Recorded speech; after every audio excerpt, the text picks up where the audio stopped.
Suaranya jelas ya? Halo, saya mau cek suara dulu. Apakah suara saya jelas? Jelas, Ustaz. Jelas.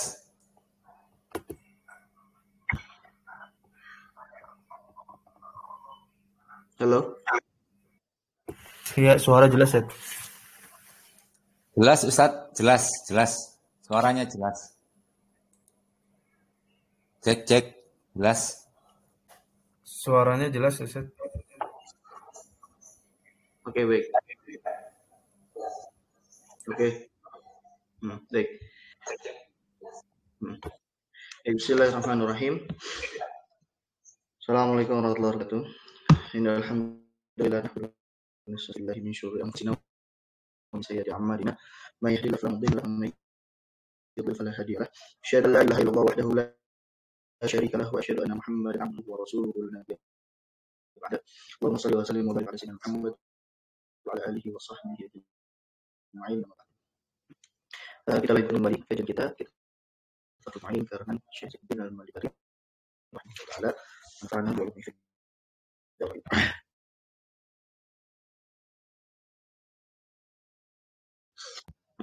Masih pada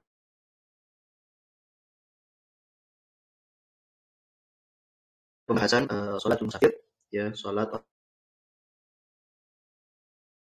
orang Ustaz, putus-putus. yang melakukan safar, ya. Pada pertemuan sebelumnya kita sudah bahas terkait dengan apakah diperbolehkan ya bagi orang yang safar untuk mendapatkan rukhsah. Kita sudah menjelaskan juga safar seperti apa yang mendapatkan rukhsah, yaitu adalah safar tawil. Dan safar tawil itu adalah empat burt, ya, 4 burt atau kalau diklarifikasi yang sekarang adalah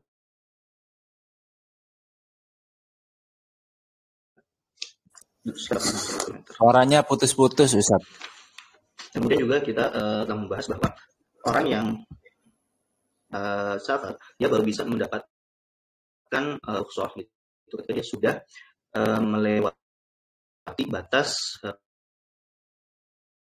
pemukimannya, ya, batas pemukimannya. Pada zaman dahulu itu berbitnya adalah atau ketentuannya adalah pagar atau benteng, ya, terus kemudian parit dan segala macamnya. Mungkin kalau zaman sekarang ini ya bisa dengan gapura atau dengan penanda yang lainnya, gitu, yang menunjukkan bahwa kita telah melewati batas pemukiman kita, seperti itu, ya. Baik, kita lanjutkan. Qala al-mu'allif rahimahullah wa nafa'ana bi ilmihi wa yantahi as-safaru bi'audihi ila watanihi. Wa yantahi as-safaru bi'audihi ila watanihi. Wa in putus-putus, ya.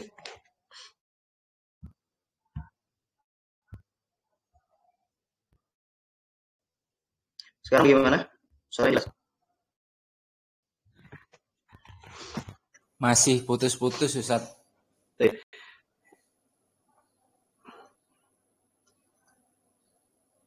Wa yantahi as-safaru bi'audihi ila watanihi.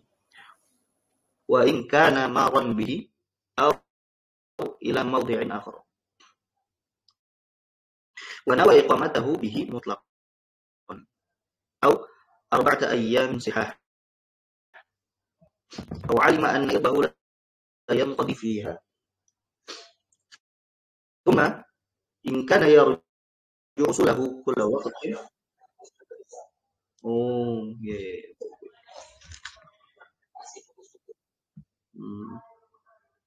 Ya, saya coba ganti device dulu, ya.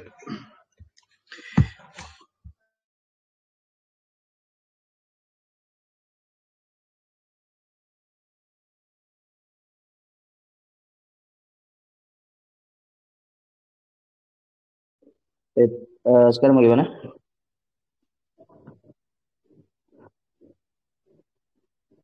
Jelas, Ustaz, kalau barusan. Baik, bismillah. Ya, jadi qala al-muallif, saya ulang lagi, ya. Qala al-muallif rahimahullah wa nafa'ana bi ulumihi fid dharain. Wa yantahi as-safaru bi'audihi ila watanihi wa in kana marran bihi aw ila mawdi'in akhara wa nawa iqamatahu bihi mutlaqan أو 4 أيام صحاح أو علم أن إربه لا ينقضي فيها ثم إن كان يرجو حصوله كل وقت قصر 18 يوما. Baik.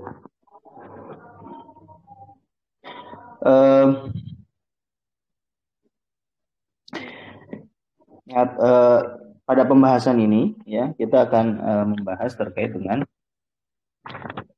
kapan, kalau pembahasan sebelumnya itu kapan kita diberlakukan hukum musafir. Kalau sekarang kapan berhentinya pada kita hukum musafir ya. Nah, yang pertama adalah kalau di matan Fathul Mu'in ini cukup ringkas, tapi kalau kita merujuk ke Ihya Talibin ini disebutkan ada 5 ya, ada 5 perkara ya. Ada 5 perkara yang kalau misalkan kita terkena salah satunya, maka hukum safar kita telah berhenti ya. Yang pertama adalah al-awwalu biwusulihi ila mabda'i safarihi min surin aw ghairihi wa illam yadkhul. Ya. Ihdahuma ay yarji'a min masafatil qasri ila watanihi. Ya. Thaniya ay yarji'a min masafatil qasri ila ghairi watanihi. Fayanqati'u bidzalika aidan. Lakin bi syarti qasdi iqamatin mutlaqah aw 4 ayyamin qawamin. Ya. Nah, yang pertama adalah dengan sampainya dia ke permulaan safarnya. Ya, ke permulaan safarnya. Tadi kan permulaan safarnya itu dimulai dari kita melewati batas pemukiman ya. Ada apa?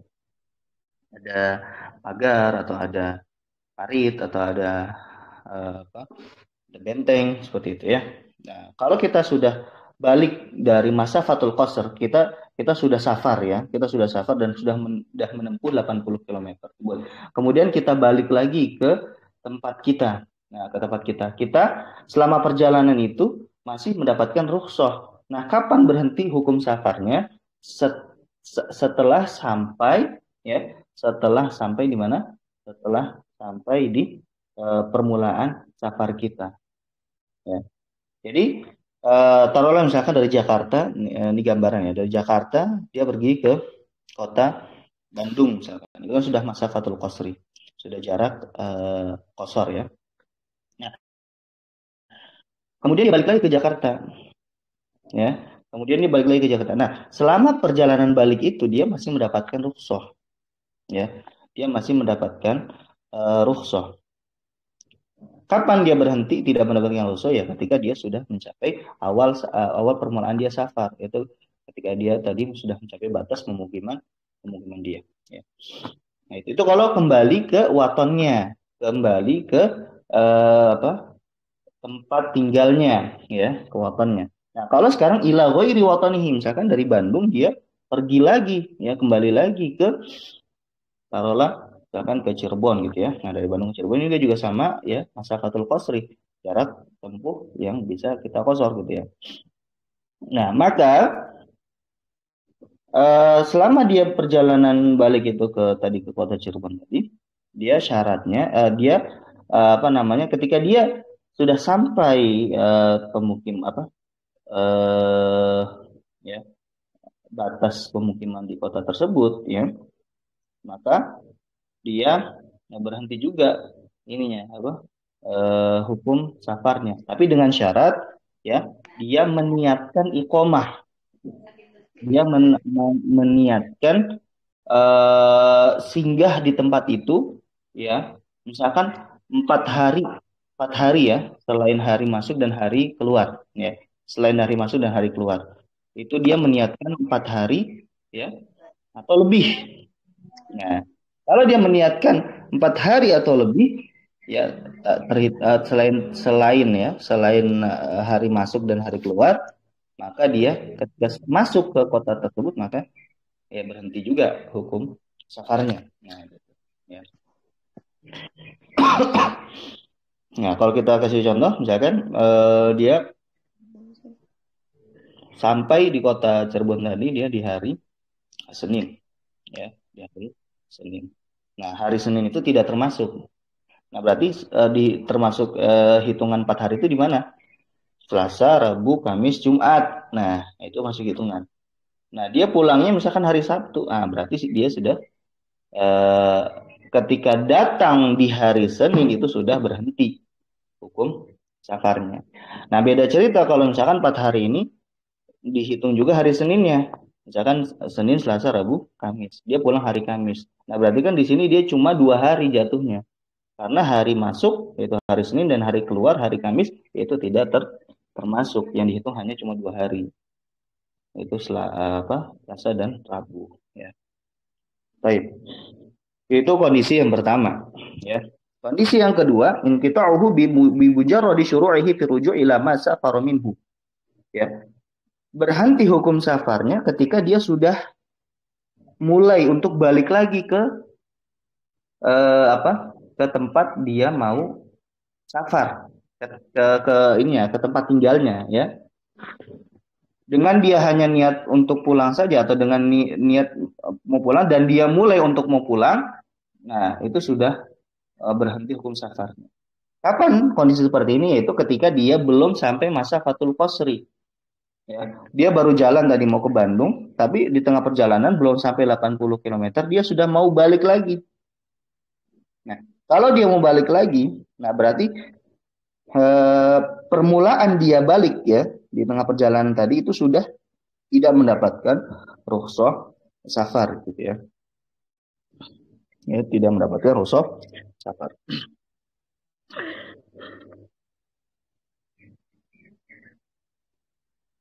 Nah, tapi tadi dengan catatan dia bukan cuma niat ya kalau ini, dia mulai untuk kembali ya.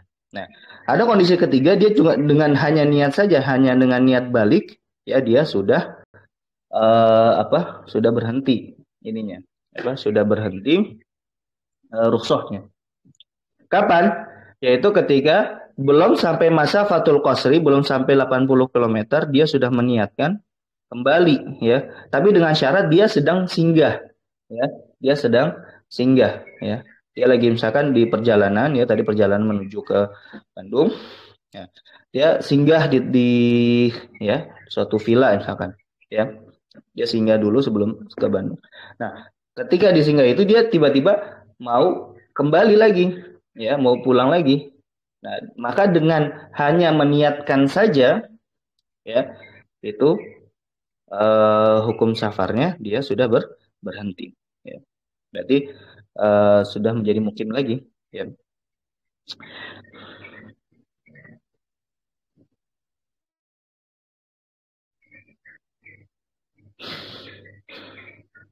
Nah, selanjutnya itu inqita'uhu bil iqamati yaitu inqita'uhu bi niati iqamati arba'ati ayyam kawamil ghairi yaumid dukhul wal khuruj. Nah, yaitu berhenti safarnya dia ya ketika dia meniatkan 4 hari ya. 4 hari selain daripada hari masuk dan hari keluar. Ya, yang tadi. Misalkan kita tadi mau ke Bandung ya. Mau ke Bandung selama 4 hari ya. 4 hari selain hari masuk dan hari keluar. Nah, maka sesampainya kita di Bandung itu sudah berhenti hukum safar kita. Gitu ya. Sudah berhenti hukum safar kita. Berbeda cerita kalau misalkan dia cuma niat 3 hari ya. Atau 2 hari, atau sehari. Nah, ini tidak berhenti hukum safarnya. Atau dia dengan singgah 18 hari. Dia nggak tahu nih perkiraan hajat dia selesai di kota tersebut ya berapa hari. Setiap hari ada aja kemungkinan dia pulang, ada kemungkinan dia pulang, ada kemungkinan dia pulang ya. Dia nggak tahu kapan selesainya. Nah, maka dia dikasih rukhsah sampai 18 hari. Nah, jadi nggak ada gambling ya. Nggak bisa ditentukan apakah 4 hari atau 2 hari atau 3 hari, nggak bisa. Dia belum tahu. setiap hari itu ada kemungkinan dia bisa pulang. Gitu. Ya, maka orang yang seperti ini dia dapat rukhsah sampai 18 hari. Nah, kalau sudah 18 hari maka itu sudah melewati batas, maka dia setelah 18 hari ya itu dia tidak mendapatkan rukhsah kembali. Seperti itu. Baik, kita kembali ke Fathul Mu'in. Ya, wa yantahi safaru bi'audihi ila watan. Nah, dan berhenti hukum safar dengan bi'audihi, dengan dia kembali ila watanihi, ke ini apa watonnya, ya, ke tempat tinggalnya, tempat asalnya, gitu ya. Ya, watanihi. Wa in kana marron bihi. Nah, di sini di garis bawahi wa in kana marron bihi. Walaupun dia hanya melewat saja gitu kan. Nah, jadi walaupun dia cuma lewat tempat tinggalnya saja. Nah, kalau lewat ya, jadi kalau udah nyampe tempat tinggalnya, walaupun cuma lewat, nah itu sudah berhenti hukum safar.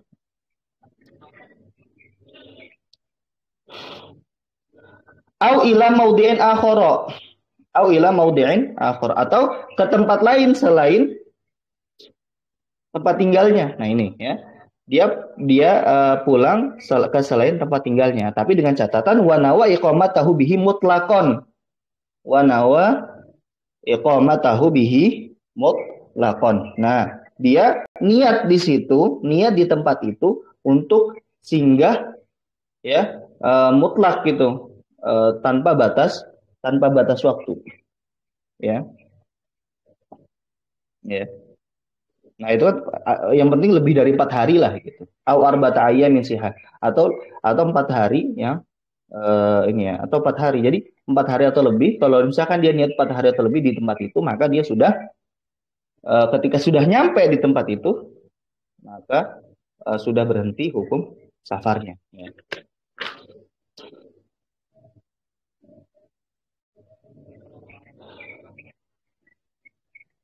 Ya, arba'ata ayyam sihah itu maksudnya selain daripada hari masuk dan hari keluar. Tadi saya contohkan, misalkan dia niat bersinggah di situ ya, kan nyampe hari Senin ya, berarti hari masuknya hari Senin. Selasa, Rabu, Kamis, Jumat, nah ini 4 hari dia singgah di tempat itu. Hari Sabtunya dia pulang, nah berarti itu sudah niat 4 hari sihah, 4 hari yang sehat. Nah, ya. Sehat itu maksudnya tanpa ada persiapan untuk pulang atau pergi gitu ya. Wairu yang berdukhul wal khuruj. Nah, kalau dia niat seperti itu, maka ketika dia sampai di kota itu, berhenti hukum safarnya. Ya.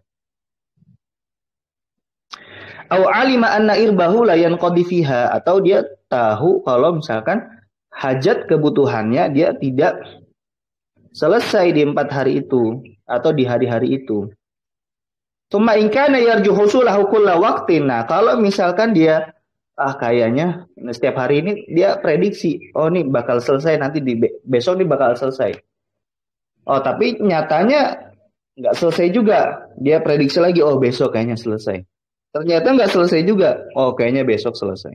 Nah, orang yang seperti ini maka dia mendapatkan keringanan sampai berapa? Qasara thalathata asyara yauman. Ya, dia boleh mengqasar selama 18 hari.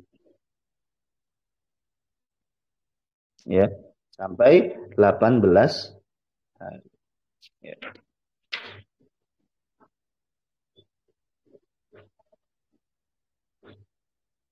Taib.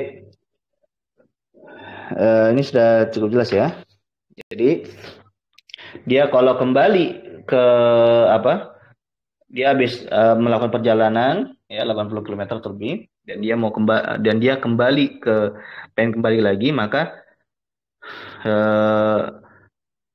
kalau dia ke tempat asalnya, maka kalau sudah sampai di permulaan safarnya, yaitu ke sudah sampai di pagarnya atau gapuranya, itu berarti sudah berhenti hukum safarnya. Kalau misalkan dia kembali ke tempat tinggalnya tapi belum sampai 80 km lebih, nah itu dengan dia niat kembali atau dengan dia mau kembali deh melakukan perjalanan kembali itu sudah berhenti safarnya. Ya. Kalau ke selain tempat asalnya, maka dilihat apakah dia niat kosor, dia niat tinggal di situ kurang dari 4 hari atau lebih dari 4 hari. Nah, kalau singgah di situ lebih dari 4 hari atau lebih, maka ya sudah berhenti hukum safarnya ketika dia masuk ke tempat tersebut. Gitu ya. Jadi bukan nunggu 4 hari baru berhenti hukum safar, enggak. Jadi pas sudah nyampe ke tempat tersebut, karena kita sudah meniatkan bakal 4 hari ya, selain dari hari masuk dan hari keluar, maka di situ ya ketika hari itunya ya sudah hari pertama kita masuk di situ, berarti sudah berhenti ya hukum safar kita gitu ya. Ini harus diingat. Jadi bukan menunggu dulu sampai 4 hari baru berhenti safarnya, enggak. Baru berhenti rukhsahnya, enggak. Ya. Jadi ketika kita masuk ke tempat itu berarti sudah berhenti gitu, safar. Nah, beda cerita kalau misalkan cuma singgah 2 hari, 3 hari, ya itu jadi masalah ya. Kita bisa kosor tuh selama hari itu, kita bisa jamak juga selama kita singgah di situ, gitu ya. Baik. Kemudian wa syurita liqasrin niyatu qasrin fi taharrumin wa adamu qtida'in walau lahzatan bimutimmin walau musafiran.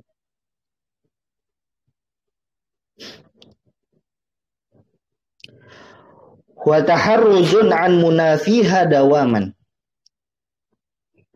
wa dawamu safarihi fi jami'i salatihi. Ya. Nah, ini sekarang kita akan membahas terkait dengan syarat ya. Syarat qasar itu apa? Pertama, wa syurita li qasrin niyatu qasrin fi taharrum. Nah, syarat yang pertama adalah kita meniatkan kalau kita mau sholat qasar ya ketika takbiratul ihram. Ya, jangan sampai tidak niat ya. Innamal a'malu binniyat ya. Jadi yang pertama niyatu qasrin fi taharrum. Kemudian yang kedua wa ada muqtida'in walau lahdatan bimutimmin. Nah, ini. Tidak beriktida, tidak bermakmum walaupun hanya lahdzah sebentar ya. Dengan siapa? Dengan orang yang melakukan sholat sempurna. Misalkan sholat zuhur. Dia pengen qasar, tapi dia posisinya makmum. Imam itu mutim. Imam itu melakukan 4 rakaat. Nah, ini nggak boleh. Ini tidak sah. Nah, yang sah adalah kalau dia mau berjamaah, ya, maka dia jadi imam, bukan jadi makmum. Kalau dia jadi makmum itu tidak sah. Ya.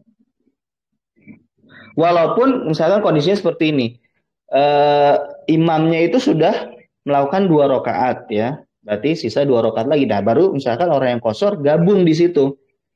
Nah, walaupun kondisi seperti itu, nanti pada akhirnya endingnya misalkan sama-sama salam, tapi tetap ya ini tidak sah, tetap tidak sah.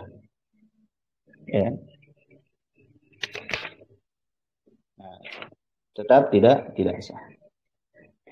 Nah, nanti ada kasus seperti ini. Misalkan dia sama-sama musafir, ya, sama-sama musafir.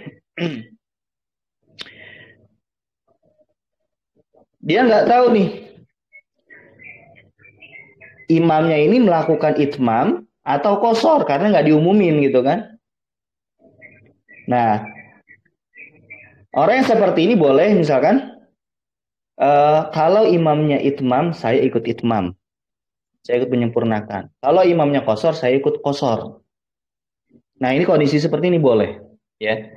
Jadi, Tapi kondisinya harus imamnya apa? Musafir. Kalau imamnya mukim, nah kita berarti harus nggak boleh niat seperti itu. Kita harus mutim gitu kan, harus melakukan itmam atau menyempurnakan 4 rakaat. Ya. Jadi ini diperhatikan. Kalau kita bingung imam dia musafir nih, dia melakukan safar sama kita, cuma dia nggak ini ya, dia nggak ngasih tahu ke kita kalau dia qasar atau itmam. Ya, kita niat kalau dia itmam maka saya itmam, kalau dia qasar maka saya qasar. Nah ternyata dia itmam, nah kita nggak boleh qasar ya. Makanya disebutkan walau musafiran, walaupun kondisinya imamnya itu musafir. Kalau imamnya musafir tapi dia melakukan itmam, maka kita sebagai makmum harus itmam juga. Gitu, ya.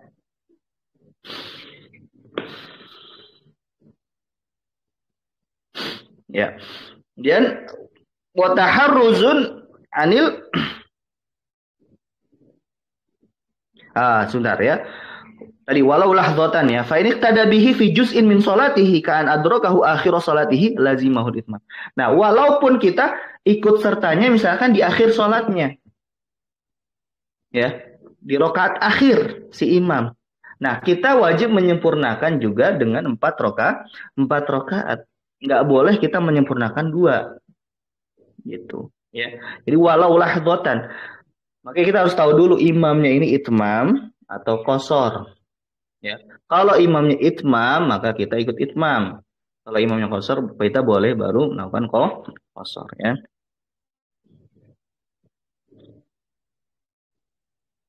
Taib. Kemudian wa taharruzun an munafiha dawaman. Ya, jadi dia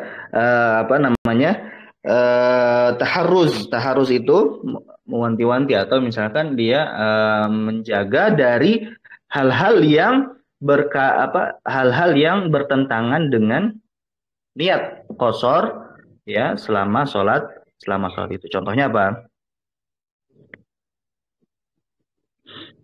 Dia ragu mau itmam atau qasar, nah itu nggak boleh. Yang diperbolehkan taraddud atau ragu itu tadi kondisinya imamnya musafir, kita ragu dia itmam atau qasar. Nah, itu diperbolehkan. Cuma istisnanya atau pengecualian cuma itu aja. Cuma kalau kita tahu imamnya qasar misalkan, nah kita ragu, nah saya mau di qasar atau mau di itmam. Nah, itu nggak boleh. Atau misalkan kita lagi sholat sendiri, saya ragu nih mau qasar atau itmam, itu juga nggak boleh. Yang boleh ragu di situ adalah ketika imamnya musafir dan dia ragu apakah imamnya itmam atau qasar. Nah, itu doang yang boleh taraddud di situ. Ya. Kemudian wadawa musafarihi fi jami'i sholatihi ya. Nah, dia selama dia sholat dia masih dalam kondisi safar. Dawam ya. Dawam itu artinya terus menerus. Jadi dawam musafarihi, dia masih dalam kondisi safar di seluruh sholatnya. Ya. Kalau misalkan dia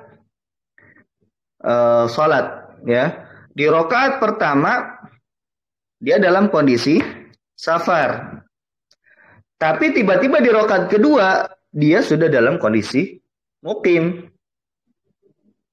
maka dia harus itmam gitu ya, harus menyempurnakan 4 rakaat. Nah, ini syarat juga dawa musafarihi fi jamai sholatihi ya, jadi harus dalam kondisi safar terus selama di seluruh rakaatnya. Ya. Contoh misalkan ya, ada kendaraan yang contoh kapal ya. Di kapal kan kita bisa melakukan sholat secara sempurna ya, syarat dan rukunnya. Nah, kita pengen qasar di situ. Ya, kita pengen qasar. Nah, maka ketika kita di kapal kita sholat. Nah, baru rakaat pertama. Pas rakaat kedua itu sudah sampai di tempat tujuan kita. Ya, atau di negeri asal kita. Ya. Nah, itu kan sudah berhenti tuh hukum safarnya. Ya. Nah, maka pas di rakaat kedua sudah sampai ya ya, maka kita harus itmam, kita harus menyempurnakan 4 rakaat ya. Baik. Wali jam'i taqdimin ay wa syurita li jam'i taqdimin niyatu jam'in fil ula walau ma'at tahalluli minha wa tartibun wa wala'un urfan wala yadurru faslun yasirun bi an kana duna qadri raq'ataini.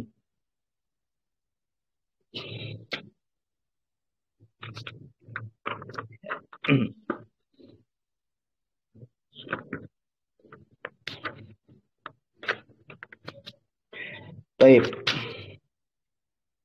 Nah, sekarang kita tadi itu pembahasan qasar ya. Jadi qasar nih tadi syarat-syaratnya. Pertama, niat qasar, kemudian nggak boleh bermakmum sama yang mutim. Ya, yang ketiga adalah taharruzun an munafiha dawaman, menjaga ya niat qasarnya ya, tidak boleh ada taraddud, ada keraguan. Kemudian harus dalam kondisi safar selama sholatnya. Nah, masuk kita ke syarat jamak ya. Syarat jamak. Nah, yang pertama ini jamak takdim ya, jamak takdim.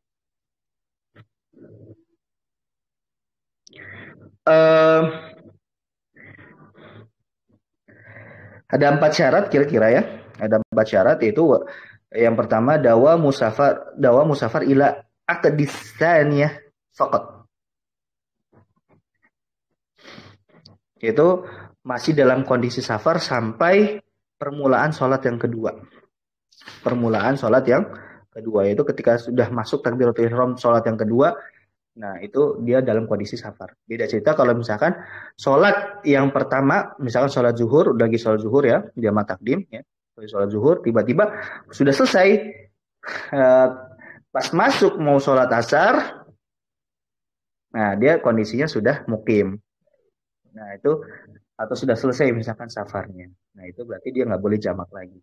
Nah boleh jamak ketika sampai aqdis tsaniyah, sampai permulaan, ya, atau sampai dia sudah takbiratul ihram sholat yang kedua. Ya. Kemudian syarat yang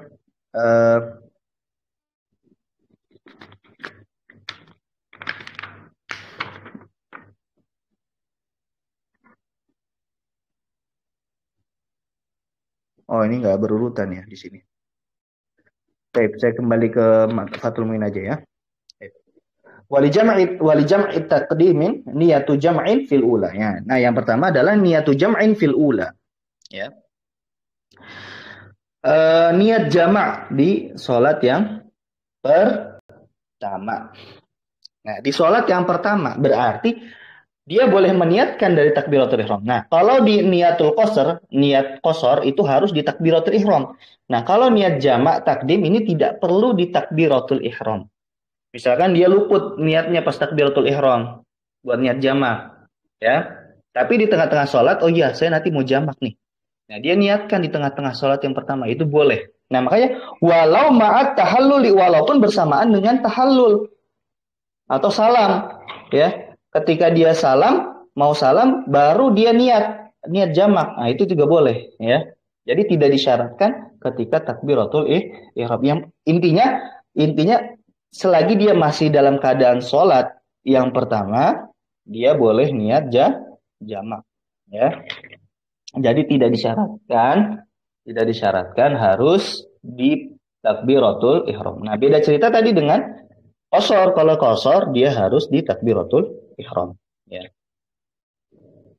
Nah, walau ma'at tahallul minha wa tartibun. Nah, ini syarat juga, wa tartibun.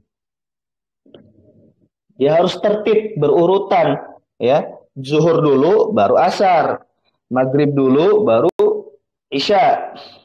Ya. Wa wala'un urfan, kemudian wala, ya, harus berkesinambungan, ya. Nggak boleh ada jeda terlalu lama. Nah, boleh nggak ada jeda sedikit? Boleh ya. Fala yadurru faslun yasir. Boleh ada jeda sedikit. Nah, kadarnya bagaimana? Kadarnya, dobitnya. Ya, bi angkana duna qadri rakaataini. Ya, bi angkana duna qadri rakaataini. Ya. Kira-kira ya kurang dari 2 rakaat. Ya. Tapi bi akhaffi mungkin. Ya. 2 rakaat, yang 2 rakaat ini cuma rukunnya saja. Ya, akhaf ya. Yang paling minimal, 2 rakaat paling minimal itu rukunnya saja. Berarti kalau kan rukun itu ada rukun qauli, ada rukun fi'li ya. Kalau misalkan berarti dia niat, habis itu takbiratul ihram, cuma baca Al-Fatihah saja, nggak baca surat ya.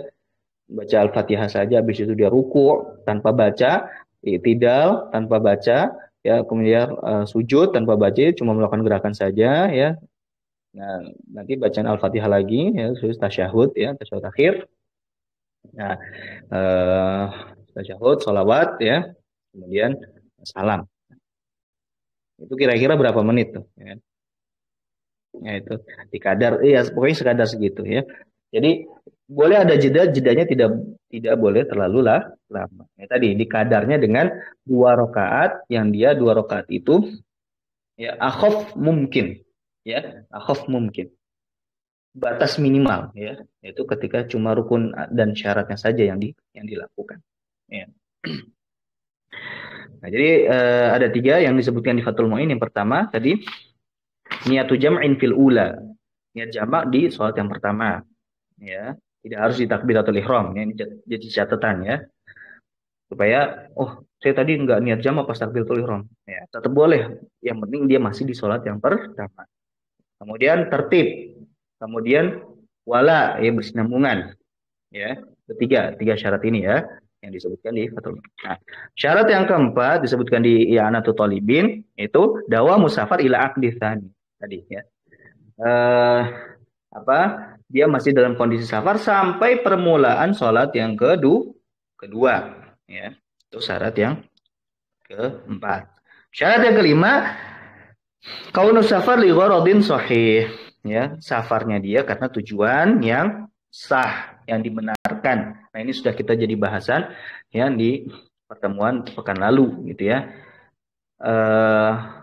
Kalau safarnya itu harus ada tujuan. Kalau safarnya nggak ada tujuan, itu nggak boleh ya, nggak boleh dapat rukhsah. Atau tujuannya itu maksiat, nah ini juga nggak boleh dapat rukhsah, karena kaidahnya ar-rukhsu la tunatu bil ma'asi. Rukhsah itu tidak boleh dikaitkan dengan maksiat. Kemudian syarat yang keenam, bahwa kaunul musafir qasidan mahallan ma'luman ya, si musafir ini ya memaksudkan tempat tujuan yang jelas ya. Yang jelas, bukan hanya sekedar jalan-jalan ya, tapi nggak ada tujuan yang jelas. Sabi' wa huwa kaunuhu aliman bijawazil jama'. Ya, dia harus tahu kalau misalkan boleh jamak. Ya, boleh.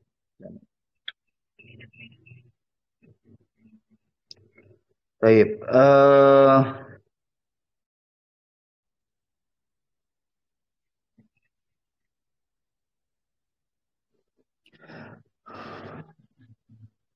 Kemudian, nah itu, kemudian wali takhirin niyatu jam'in fi waqtil ula ma baqiya qadra rak'atin wa baqa'u safarin ila akhirit tsaniyah.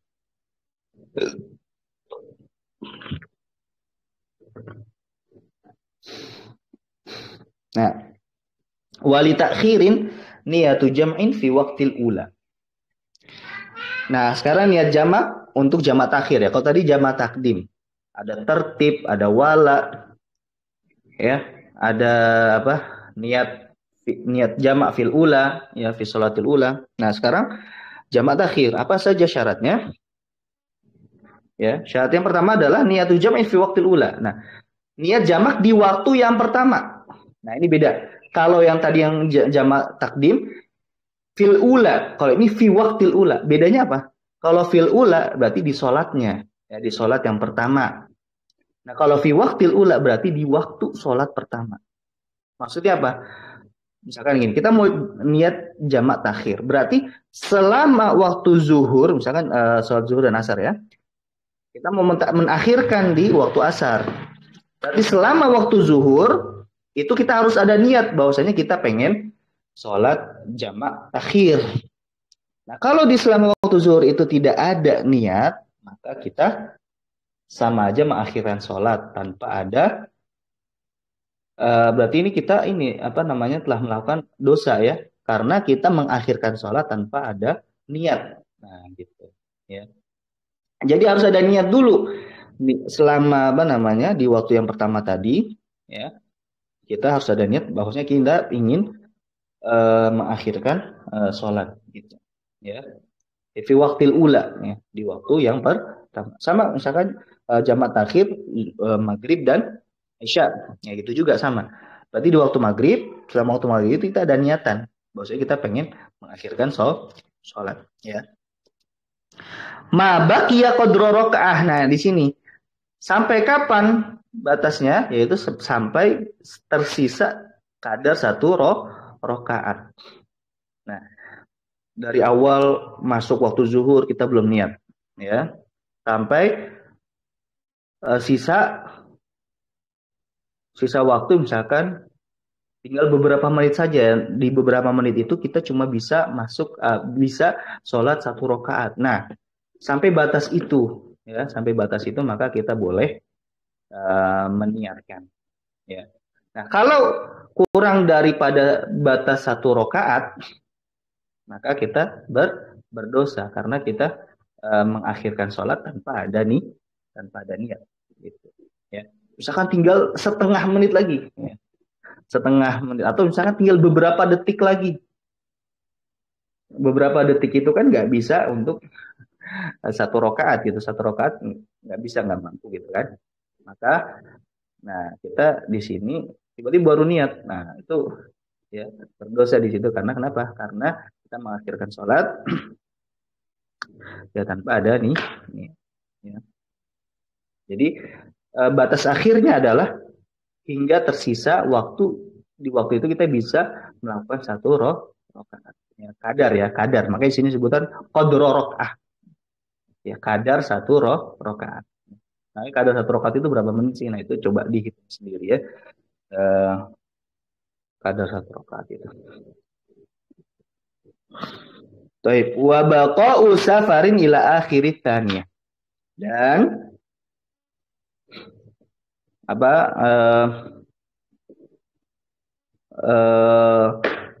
masih berlakunya safar sampai dia selesai sholat yang kedua ya, sampai selesai sholat yang kedua.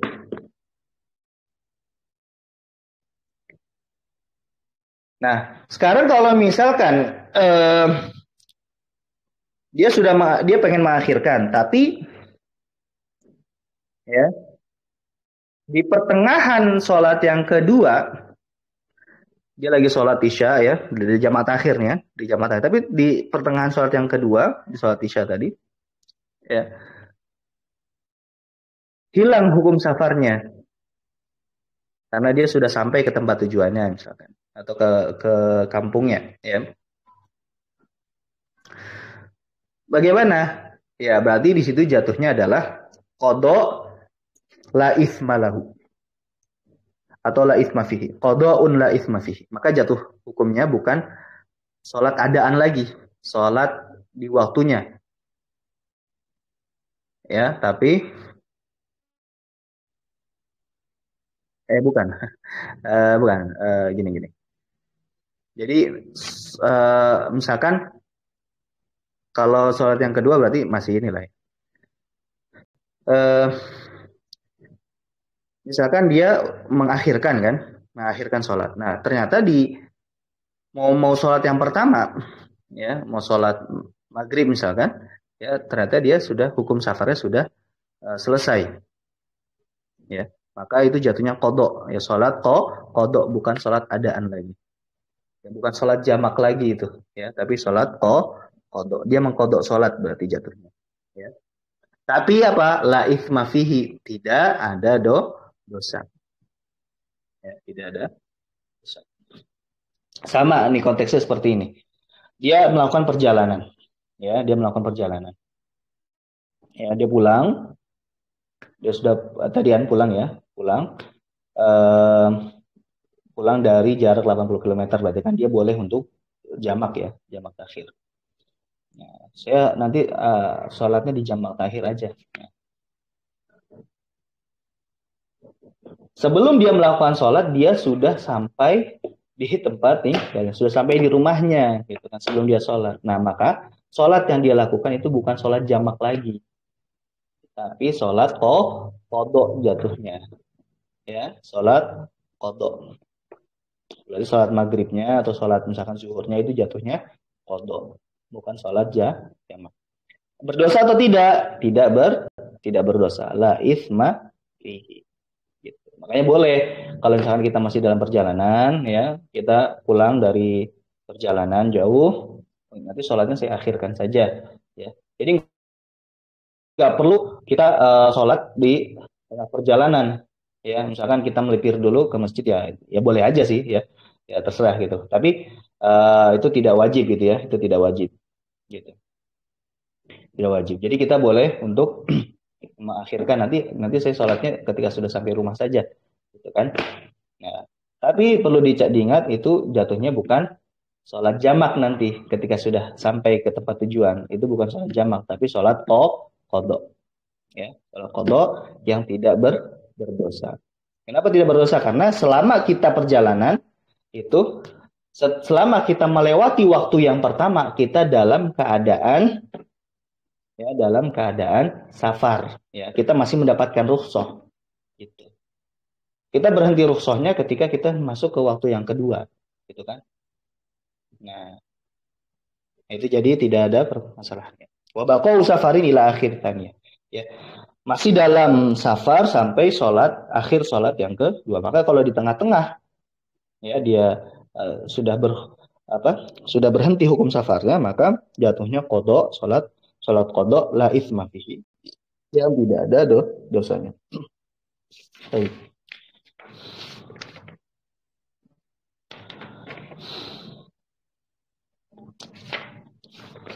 Sampai sini ada yang ditanyakan sebelum kita masuk ke al-jama', salatul jama' lil marid ya. Bolehnya sholat jamak untuk yang sakit. Sampai sini ada pertanyaan? Izin tanya, Ustaz. Ya, betul. Dia menghitung hari kedatangan itu gimana, Ustaz? Dalam artian gini. Misal Jakarta Bandung kita berangkat sore hari jam 5 dari Jakarta gitu. Terus nanti nyampe Bandung malam jam 8. Nah, ini kan sebenarnya udah ganti hari, Ustaz, tapi kan start kita di hari Senin. Nah, dia terhitung apalagi kalau seandainya urusan di Bandungnya itu 4 hari atau lebih gitu. Nah, apakah di hari Selasa paginya untuk sholat subuh dia langsung sholat sempurna, atau dia masih dihitung sebagai hari kedatangan sehingga bisa qashar?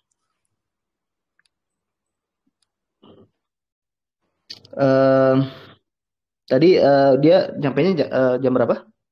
Nyampainya setelah maghrib. Setelah maghrib ya.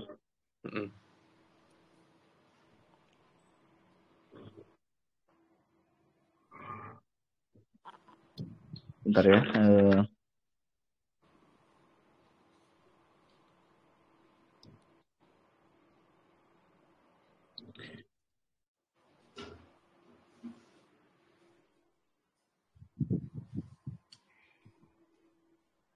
Tadi sudah ganti hari jatuhnya ya? Iya, Ustaz. Jadi di ketika mulai berangkat dia masih di akhir hari, terus ketika nyampe dia udah ganti dan ada di awal hari gitu.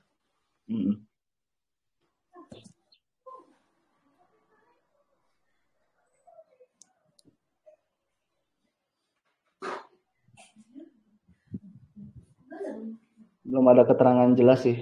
Tapi kalau kita melihat itu ya, awal mula hari dan akhir hari ya, berarti ya hari Selasa itu masih yaumul dukhul ya berarti ya. yaumud dukhul.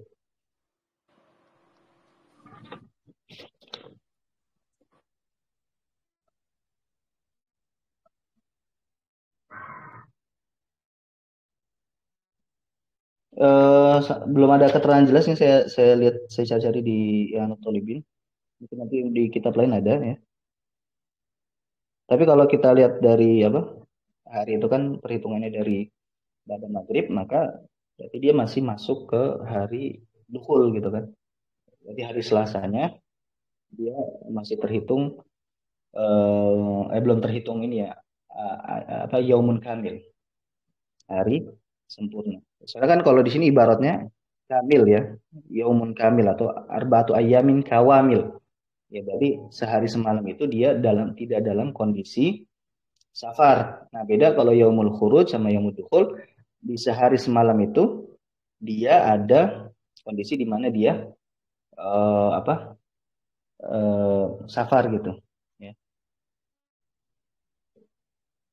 Wallahu ta'ala, berarti dia hari Selasanya masih safar ya, masih tidak terhitung gitu ya, tidak terhitung. Karena tadi awal yaum atau penanggalan di ini ya Hijriyah itu kan permulaannya dari pada maghrib ya.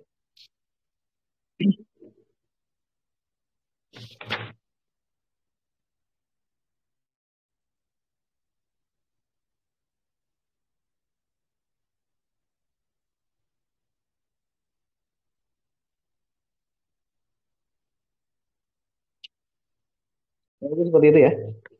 Nanti lebih jelasnya nanti saya cross check lagi di di kitab yang lain. Mudah-mudahan ada keterangannya. Ya. Jadi kalau lihat dari ibaratnya di sini kamil ya berarti itu ya. Sehari semalam itu tidak ada proses dia untuk pulang atau masuk gitu. Baik. Ada lagi, Tafadhol? Saya Ustadz. Ya, Tafadhol. Terkait jamak dan qashar ini Ustadz, misal kita dalam perjalanan, karena kita merasa selama perjalanan itu nanti akan mudah menemukan masjid, sehingga nanti ketika sudah waktunya tiba sholat, kita bisa sholat tepat waktu. Itu bagaimana Ustadz bila kita tidak mengambil jamak atau qashar dalam safar itu misal? Boleh ya. Bahkan ini ya kalau jaraknya cuma 80 km ya standarnya mazhab Syafi'i, dan sebelum sampai jarak standarnya Imam Abu Hanifah ya, Imam Abu Hanifah kan lebih jauh lagi ya jarak qasarnya. Itu bahkan lebih afdol gitu loh. Kalau di mazhab Syafi'i itu mengambil azimah, mengambil hukum asal itu lebih afdol dibandingkan mengambil rukhsah. Gitu. Tadi ya, kalau belum melewati jarak yang standarnya Imam Abu Hanifah. Standar Imam Abu Hanifah itu ya mungkin 120 km lebih gitu. Pokoknya lebih jauh lah, lebih jauh daripada standarnya mazhab Syafi'i. Nah, kalau sebelum perjalanan itu maka dia lebih baik dia mengambil hukum asal gitu. Atau azimah. Ya, ya jawabannya jelas? Jelas Ustaz, jazakallahu khairan. Ya, jadi mazhab Syafi'i itu ya, walaupun ada hadis ya, Innallaha yuhibbu an tu'ta rukhsuhu kama yuhibbu an tu'ta azaimu. Tapi dalam memahami hadis ini ya, mazhab Syafi'i tidak mengedepankan hukum rukhsah, lebih mengedepankan hukum azimah. Maka orang yang masih mau mengambil hukum azimah atau hukum asal, tadi dia tidak jamak, dia tidak qashar, nah itu boleh ya. Jadi diperbolehkan, bahkan itu afdol ya. Itu afdol. Baik. Kita lanjut kembali. Ya, masih ada sisa 4 menit ya. Far'un yajuzul jam'u bil maradi taqdiman wa ta'khiran 'ala al-mukhtar wa yura'i al-arfaq. Fa in kana yazdadu maraduhu ka'an kana yahummu مثلا وقت الثانية قدمها بشروط جمع التقديم أو وقت الأولى أخرها بنية الجمع في وقت الأولى وضبط جمع المتأخرون المرض هنا أنه ما يشق معه فعل كل فرض في وقته كما شقة المشي في المطر بحيث تبتل ثيابه وقال آخرون لا بد من مشقة ظاهرة زيادة على ذلك بحيث تبيح الجلوس في الفرض وهو الأوجه. Baik. Nah, jamak karena sakit apakah boleh atau tidak?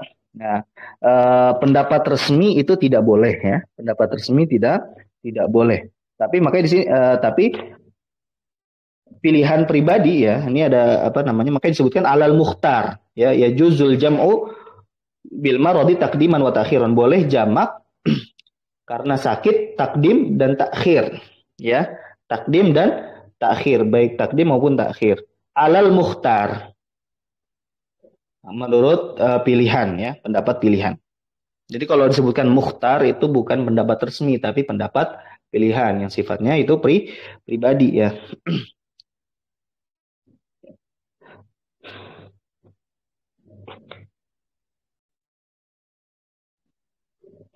Ya alal mukhtar. Inda Nawawi wa ghairihi yang ini yang dipilih ya oleh Imam Nawawi dan yang lainnya, dan ini pendapat mazhab Imam Ahmad bin Hanbal. Ya boleh ya. Tapi makanya secara resmi nggak boleh, tapi kalau pendapat pribadi Imam Nawawi dan imam yang lainnya itu boleh. Jadi kalau mau lagi sakit dia mau jamak, dia bertaklid dengan pendapat pilihan ini, tafadhol ya. Wa yura'i al-arfaq. Nah, dan dia memperhatikan yang ringan bagi dia, apakah jamak takdim atau jamak takhir. Sehingga yazdadu maraduhu, kalau misalkan sakitnya bertambah, ka'an kana yahum, misalkan dia pusing ya, atau demam ya, yahum humma ya, dia demam. Masalan waqta tsaniyah, demam waktu yang kedua, qaddamaha, maka dia mendahulukannya atau jamak takdim ya, bisyuruti jam'it takdim, dengan cara-cara jamak takdim. Waqtal ula, atau misalkan dia demam di waktu yang pertama, akharaha bi niyatil jam'i fi waqtil ula, maka dia kalau di waktu yang pertama maka dia akhirkan sholatnya dengan niat jamak ya di waktu yang pertama. Wa dhabata jam'un mutaakhirun al-maradu huna bi annahu ma yashqu ma'ahu fi'lu kulli fardin fi waqtihi. Ya. Adapun sebagian ulama yang mutaakhirin itu mendobitannya atau memberikan batasannya, sakit ini adalah apa yang dia susah dengannya ya. Susah dengannya apa? Susah untuk melakukan setiap kewajiban ya di waktunya. Ya. Di waktunya. Jadi kalau misalkan dia susah untuk melakukan sholat zuhur di waktunya, maka dia akhirkan. Kalau misalkan dia susah untuk melakukan sholat asar di waktunya, maka dia dahulukan. Dia seperti itu ya. Kama syaqqatil masyi fil matori bihaitsu tabtallu thiyabuhu. Ya. Ini jamak mator ya. Nah, kalau jamak mator ya seperti sulit untuk berjalan di hujan ya, yaitu ketika pakaiannya basah ya karena hujan tersebut. Nah tapi kalau jamak mator karena ada hujan itu bolehnya apa? Takdim faqat ya, dia jamak takdim aja ya, nggak boleh jamak takhir ya, jamaknya jamak takdim. Nah tapi ada syaratnya lagi. Ya, syaratnya sama seperti jamak takdim yang tadi sudah disebutkan. Kemudian syarat yang kedua adalah wujudul matori indal ihram bil ula. Ya, ketika takbiratul ihram yang pertama itu ada hujan. Ya, jangan sampai belum ada hujan, tapi pas takbiratul ihram salat yang pertama dia sudah meniatkan jamak gitu. Ya. Atau dan wadawamuhu ilal ihram bitsaniyah, dan hujannya itu sampai di takbiratul ihram yang kedua. Nah, kalau misalkan hujannya sudah selesai di sholat yang pertama, nah sebelum masuk takbiratul ihram yang kedua, hujannya sudah berhenti. Nah, itu berarti nggak boleh jamak takdim karena hujan, ya.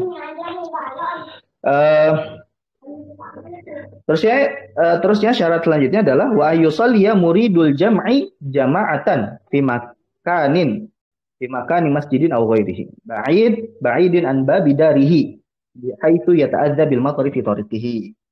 Nah, syarat yang kedua adalah dia dalam kondisi pengen melakukan sholat itu dengan kondisi jamaah di suatu tempat, baik di masjid atau di misalkan di aula gitu ya. So, kondisi dia di tempat itu kan, misalkan dia melakukan sholat jamaah di masjid atau di aula gitu ya. Nah, tiba-tiba kondisinya hujan gitu kan, hujan. Nah, maka dia boleh jamak takdim, ya. Nah, tapi syaratnya dari tempat sholat itu ke rumahnya itu harus jauh, ya, nggak boleh berdekatan. Nah, jarak jauh atau dekatnya ini, ya, bihaitsu yata'adza bil matari fi tariqihi. Nah, kalau dia terganggu, ya, dia nggak bisa ke tempat itu. Kalau misalkan dia pulang, dia nggak bisa ke tempat itu, ya, kecuali dengan adanya gangguan hujan gitu ya. Yata'adza, dia terganggu dengan hujan ketika di perjalanannya, ya. Au masyafiqanin. Nah, kalau misalkan ada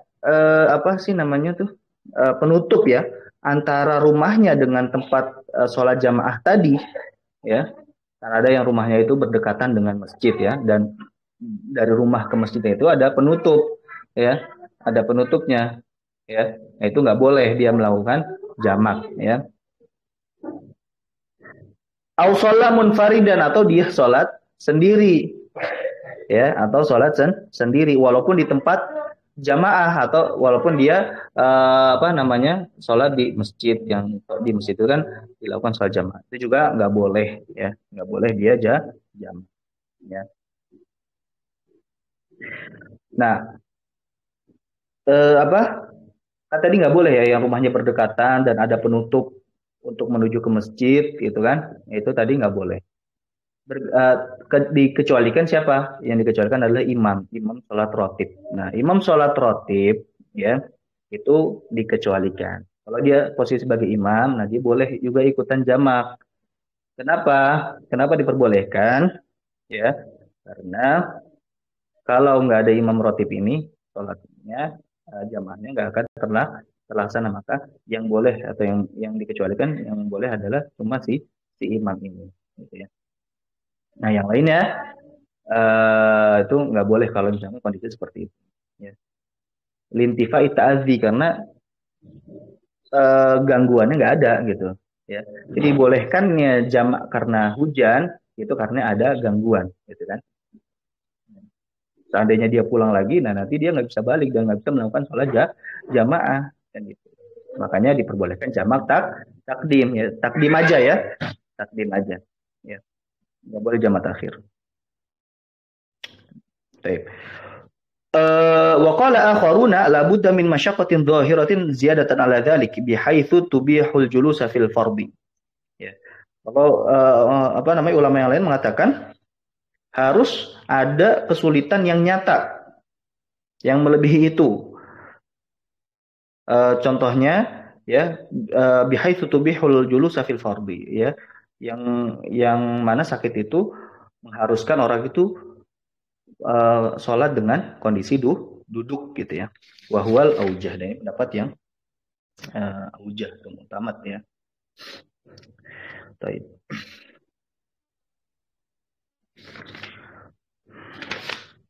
Khotimah, ya. Kita percepat, ya, insyaallah, ya, karena ke depan mudah-mudahan kita bisa masuk ke as-shalatu 'alal mayyit, ya. Salat mayit, salat jenazah. Qala Syekhuna fi Syarh al-Minhaj, ia berkata Syekh kami Ibnu Hajar al-Haytami di kitabnya Tuhfatul Muhtaj, Man adda ibadatan mukhtalafan fi sihhatiha min ghairi taqlidin lil qaili biha lazimahu i'adatuha li'anna iqdamahu ala fi'lihi abatun. Ya, barang siapa yang melaksanakan ibadah yang ibadah itu berbeda hukumnya, ya, ada yang mengatakan sah, ada yang mengatakan tidak. Ulama ikhtilaf. Nah, kalau dia tanpa ada taklid ya, dia tidak bertaklid ketika melakukan itu ke imam tertentu, maka dia wajib untuk mengulanginya. Ya, wajib untuk mengulanginya. Contoh, ya, misalkan dia baca Al-Fatihah tanpa ada bismillahnya, ya, tanpa ada, dia padahal mazhab Syafi'i ya, dia padahal mazhab Syafi'i. Nah, kalau mazhab Maliki kan tanpa basmalah, Al-Fatihah tanpa basmalah itu sah. Ya, tapi kalau di mazhab Syafi'i Al-Fatihah tanpa basmalah itu tidak sah. Nah, ketika dia melakukan itu tanpa bertaklid ke Imam Malik, ya, maka dia wajib untuk mengulanginya karena ketika dia melakukan itu tanpa dia taklid ke Imam Malik, maka itu abas ya. Itu seperti main-main dia sholatnya. Ya. Nah, sekarang pertanyaan, ya, apakah boleh taklidnya itu setelah dia melakukan? Ya, dia tahu, oh tadi sholat saya itu tidak sah di mazhab Syafi'i, tapi sah di mazhab yang lain. Nah, ini boleh nggak kita taklidnya setelah melakukan amal, setelah melakukan rangkaian ibadah tadi? Nah, di sini dikatakan fa'in qalladahu di Inatolibin ya. Fa'in qalladahu walau ba'dal fi'li sohat wala yalzamuhu i'adatuhu. Jadi kalau dia baru taklid setelah melakukan ibadah, melakukan sholat tadi ya, maka sholatnya tetap sah ya. Intinya pada akhirnya adalah kita taklid ya. Selagi kita belum kondisi mujtahid ya, maka ibadah kita ini ya harus kita tahu bahwasanya ini tuh sah gitu ya, soal kita itu sah ya menurut salah satu imam gitu ya, salah satu imam mujtahid ya.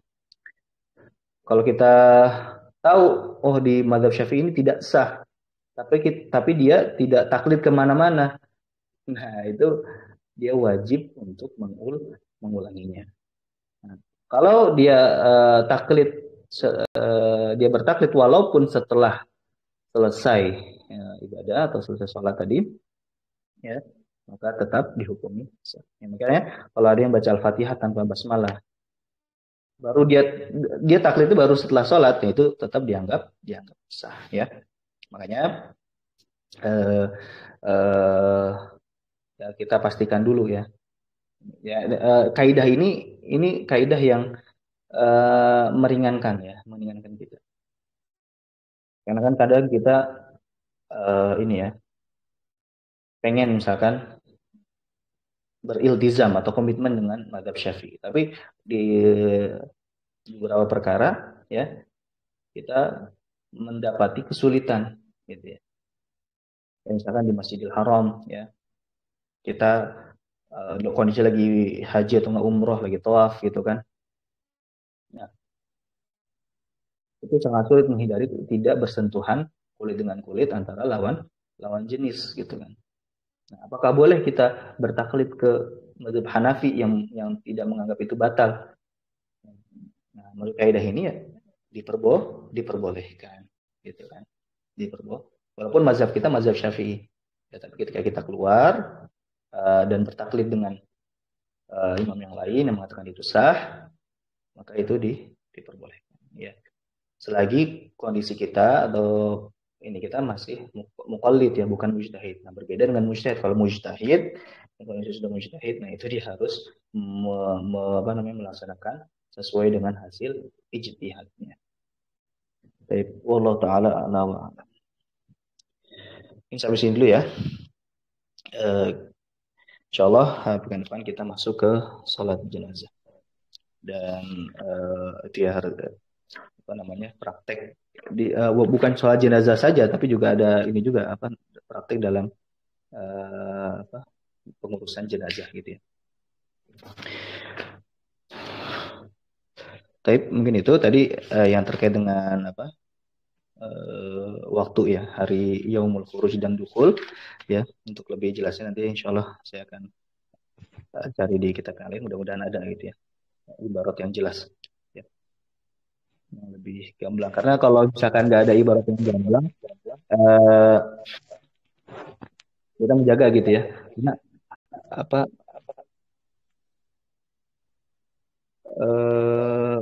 sabu lisakiti qaulun.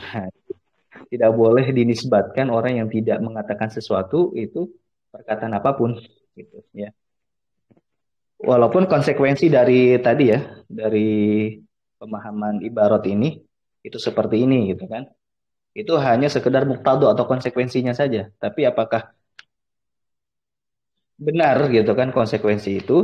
Nah, itu kan kita tidak bisa memastikan ya. Layun sabu lisakiti qaulun, itu kaidahnya ya. Makanya terkadang ulama itu berhati-hati juga ya dengan bahasanya. Kadang kalau kita lihat di ini wa muqtada qaulin Nawawi misalkan fi minhaj kada ya, konsekuensi dari perkataan Imam Nawawi seperti ini. Nah, bukan berarti Imam Nawawi mentasrih melakukan berkata secara gamblang pendapat itu, enggak juga gitu kan. Tapi konsekuensi dari perkataannya. Nah, konsekuensi dari perkataan itu seperti ini ya. Tapi tidak bisa dipastikan ya. Bisa dipastikan kalau misalkan ya Imam Nawawi benar-benar mengatakan seperti itu ya. Lazimul madhab laisa bimadhab, itu juga ya. Konsekuensi dari suatu madhab itu bukan berarti madhab dia ya. Tidak bisa dipastikan madhab dia ya. Kapan itu bisa dikatakan madhabnya dia? Ya sampai dia benar-benar mentasrih, sampai mengatakan secara gamblang bahwasanya itu madhab dia ya. Taib wallahu taala ala wa alam. Kita akhiri dengan baca hamdalah dan tauhid majelis. Alhamdulillahirabbil alamin. Subhanakallahumma wa bihamdika asyhadu an la ilaha illa anta astaghfiruka wa atubu ilaik.